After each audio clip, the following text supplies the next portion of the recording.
En el oriente del Estado de México, el agua dejó de ser un recurso para convertirse en botín. Durante la segunda fase de la Operación Caudal, las autoridades no solo fueron por pipas, pozos ilegales o conexiones clandestinas, fueron por los hombres que movían todo el engranaje desde arriba. Y en un solo día, 2 de esos operadores cayeron, Juan N. y Guillermo N., líderes sindicales que, según la Fiscalía, usaban su influencia para controlar predios, cobrar cuotas y convertir el abasto de agua en un negocio criminal, quedaron bajo custodia. Lo que se descubrió después explicó por qué eran objetivos prioritarios y por qué su caída mueve por completo el mapa del huachicol del agua en el Edomex. La jornada inició con un mensaje claro desde la Fiscalía del Estado de México. La operación Caudal entró en una fase donde ya no se buscan conexiones clandestinas, sino a quienes las ordenan. Y en esa lista, 2 nombres sobresalían desde hace meses. El primero, Juan N., identificado como líder de la FITAM y vocero de Sudmex, una figura pública que ofrecía representación en trámites municipales y estatales, pero que, de acuerdo con las investigaciones, habría utilizado esa red para manipular predios irregulares, licencias y pagos bajo condiciones oscuras. Para Caudal, él no era un gestor, era un operador.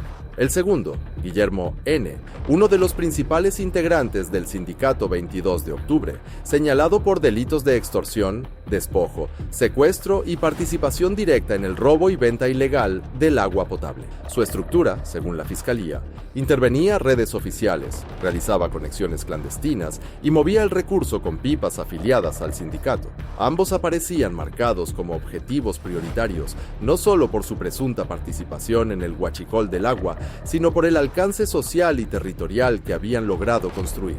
Y esa mañana, con operativos simultáneos en Nezahualcóyotl y Ecatepec, los 2 terminaron bajo custodia, cerrando uno de los capítulos más sensibles de Caudal. Antes de su captura, Juan N.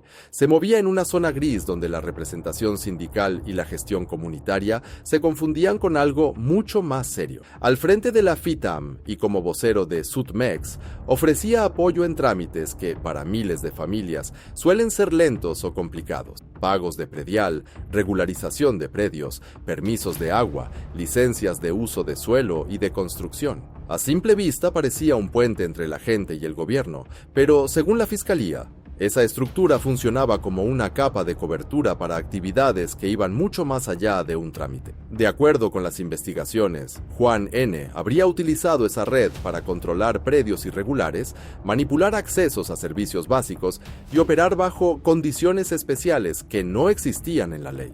En paralelo, la autoridad lo ubica como pieza central en el acaparamiento y distribución ilegal de agua en municipios como Nezahualcóyotl y Chimalhuacán, zonas donde el abastecimiento es altamente sensible y cualquier alteración afecta a miles de familias. Ahí entra su presunta función real: convertir las pipas en un negocio criminal.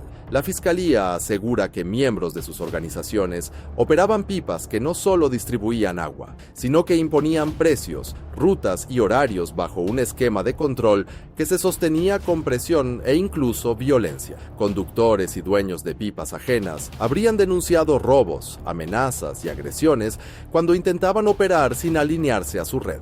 Lo más delicado es que esa influencia no solo se extendía a pipas. También llegaba a purificadoras de agua, donde, según la carpeta, Juan N. habría obligado a propietarios a comprar exclusivamente a su organización, cerrando el paso a cualquier competencia. Una combinación de poder territorial, representación sindical y control criminal que explica por qué su nombre aparecía en la lista de objetivos prioritarios de Caudal y por qué su caída era imprescindible para cortar la red desde arriba. La parte más contundente del expediente contra Juan N. no es solo su rol sindical, es cómo operaba su estructura día a día para convertir el agua en un negocio bajo control absoluto. Según la Fiscalía, su organización funcionaba como un sistema paralelo de abasto, donde todo pasaba por él. Quién podía distribuir, quién podía vender y quién podía circular por ciertas colonias con una pipa. El que no entraba en ese esquema terminaba enfrentando consecuencias. La carpeta de investigación describe que miembros de FITAM y Sutmex, grupos que él dirigía, operaban pipas que abastecían colonias completas. Pero lo preocupante no era el servicio, sino las reglas internas con las que se movía. Tarifas impuestas, rutas reservadas, horarios cerrados y una lógica donde el agua solo fluía si estaba bajo su control. Si un propietario independiente intentaba vender agua por su cuenta, se enfrentaba a lo que autoridades describen como medidas de presión, que incluían amenazas, robos de pipas, agresiones y despojo de unidades. La misma estrategia, de acuerdo con las investigaciones, se replicaba con purificadoras de agua. El expediente revela que varios dueños denunciaron haber sido obligados a comprar únicamente el agua que distribuían las pipas afiliadas a Juan N. No era una sugerencia comercial. Era una orden disfrazada de acuerdo, sostenida con amagos de inspecciones falsas, presiones económicas y, en algunos casos, violencia directa contra trabajadores. La operación iba más allá del negocio. Estaba diseñada para que nadie más compitiera y para que cualquier intento de autonomía fuera castigado. Esa presión territorial permitió que su red creciera sin resistencia durante años, generando ingresos constantes a costa de un recurso básico. Para la Fiscalía, este control no solo movía dinero, movía miedo, y eso explicaría por qué Caudal lo tenía marcado como uno de los operadores clave a desmantelar. La detención de Juan N. se llevó a cabo en Nezahualcóyotl, con un operativo que, según la Fiscalía, tuvo dos etapas. Primero, la intervención directa en el punto donde se encontraba, y después, la ejecución de una orden de aprehensión que ya estaba lista por el delito de extorsión. En el lugar, los agentes encontraron indicios que reforzaron las líneas de investigación: armas de fuego, cargadores, cartuchos de distintos calibres y varias bolsas con hierba verde, con características similares a la marihuana. Nada de eso formaba parte de su narrativa pública como líder sindical, pero sí cuadraba con la presunta estructura de presión que sostenía el negocio. Deritos tras su aseguramiento, el traslado fue inmediato.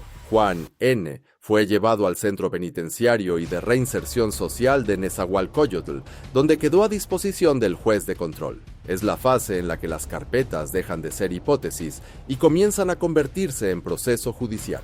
La Fiscalía prepara datos de prueba. La defensa revisa irregularidades. El juez determina si hay elementos para avanzar hacia una vinculación a proceso. La detención manda un mensaje claro dentro de la operación Caudal. La primera fase sirvió para cortar tuberías ilegales y asegurar pipas. Pero esta segunda fase está diseñada para cortar los mandos, los que daban órdenes, los que cobraban las cuotas y los que, según las autoridades, utilizaron organizaciones sindicales para construir un negocio que se sostenía con control territorial. Y a partir de ese momento, con Juan N.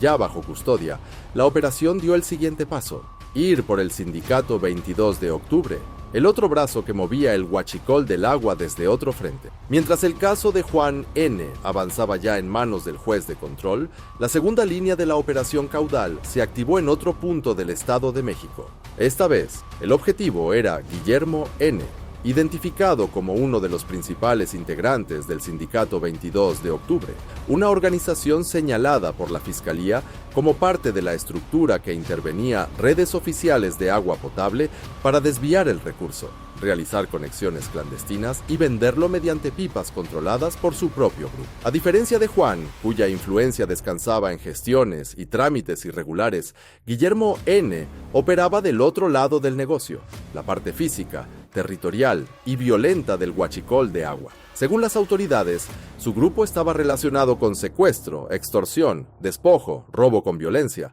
narcomenudeo e incluso disparo de arma de fuego. Una mezcla que, de acuerdo con la Fiscalía, combinaba control territorial con intimidación directa. La captura ocurrió en Ecatepec, tras cumplimentarse una orden de aprehensión por extorsión.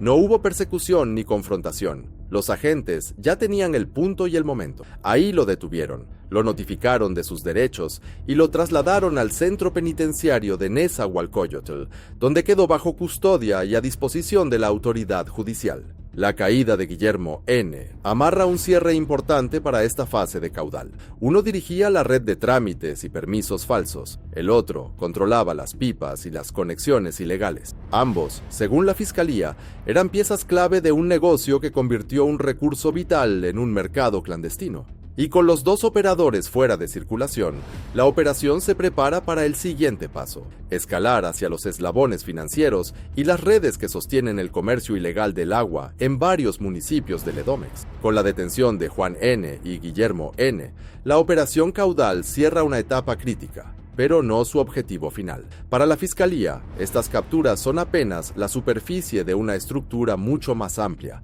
una que mezcla líderes sindicales, operadores de pipas, gestiones irregulares ante municipios y redes de intimidación que, según las autoridades, funcionaban como un verdadero mercado negro del agua. Ahora, el trabajo se traslada a dos frentes.